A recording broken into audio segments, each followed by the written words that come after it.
Ontario Premier Doug Ford says he has spoken to U.S. Commerce Secretary Howard Lutnick about the auto tariffs. Here's what he had to say a short time ago. We had a conversation. I had a message to get together on the phone with Secretary Lutnick late last night. It was probably 11:15.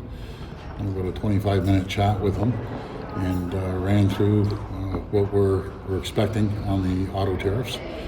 Again, I told him about the MCAN Fortress. It's not going to be a good situation, in my opinion. And just to give you a quick breakdown at a very, very high level, a lot of the automobiles that are manufactured here in Ontario have 50-60% parts from the U.S. going back and forth. The good news for the auto part manufacturers, they aren't going to be touched. Which is very, very important, as he knows how integrated the auto trade is. But if a car has 50% of American parts in it, that we will face half a tariff. Rather than 25%, it will be 12.5%, which, in my opinion, it's not good at all. He's assured us, talking to the big three auto manufacturers, or big five, I should actually say, which I'll be meeting in, I think, tomorrow, have a conversation how it's going to affect them. He's reassuring us that there'll be no plant closures. My response was Ronald Reagan's response, trust but verify. We'll see what happens over the next little while, but this is all about building this relationship. It was a very productive conversation last night, but in saying all that, we need to retaliate. I just got off the phone with the Prime Minister. I had a good conversation with the Prime Minister. He agrees 100%. We need to retaliate when it'll be both the Prime Minister and myself agree. Let's not do this till April 2nd. Let's see what's coming. When I asked Secretary Lutnick what is coming April the 2nd outside of the auto, his answer was, I don't know. So I don't know about that answer, but I'll tell you, and I say it all the time, we have to fight like we've never fought before, and we're going to make sure we fight like they've never fought before. Given how integrated you understand that the industry is, how can what Lutnick is saying, that plants will not close, possibly be true? Yeah, and again, I just, we'll have to see. I don't believe it, in my opinion, but we have to work with them and make sure that we do everything in our powers to keep these plants moving, keep them up and going.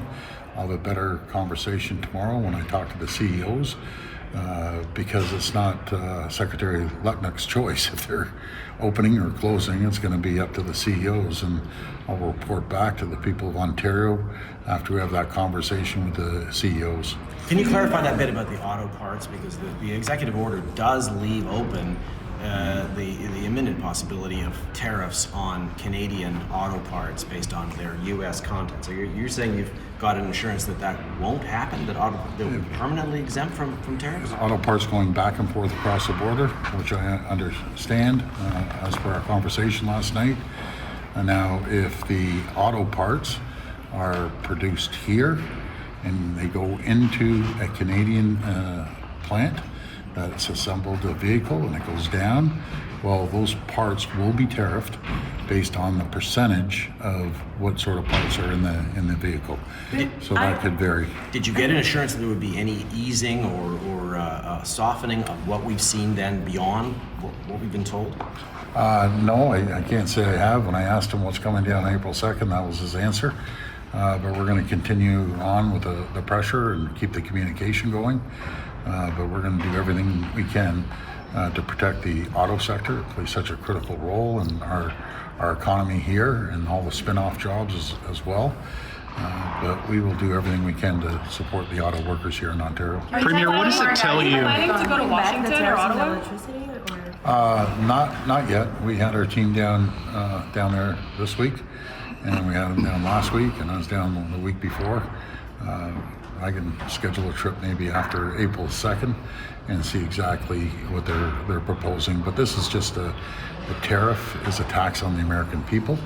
I'm not sure if they don't understand the supply chain, because the supply chain, as I've always said, you can't unscramble an egg. You have to make the omelet a lot larger. And I mentioned that to him about the Amcan Fortress as well. Americans need us. I told him that I talked to a tremendous amount of Americans and they just don't agree.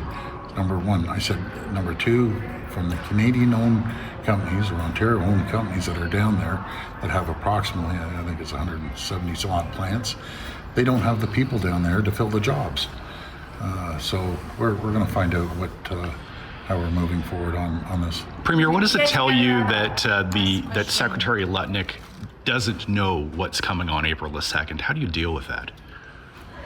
Well, I think he has an idea, and or maybe he doesn't. That's even scarier if he doesn't. So let's see what they come forward with on April the 2nd. But we're prepared. We're ready. We're going to have a FMM call with all the premiers tomorrow, and we have full communication going back and forth, not only with Secretary Lutnick as well as the rest of the premiers and the Prime Minister as well. He's doing a fine job.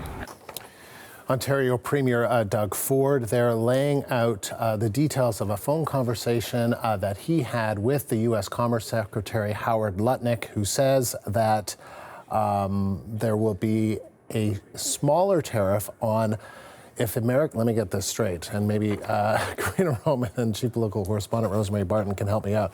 I'm only laughing because the math does get a little bit complicated. I take the seriousness of it all, but I think if it's 50%, if the car is 50% American parts, then the tariff goes from 25 to 12.5%.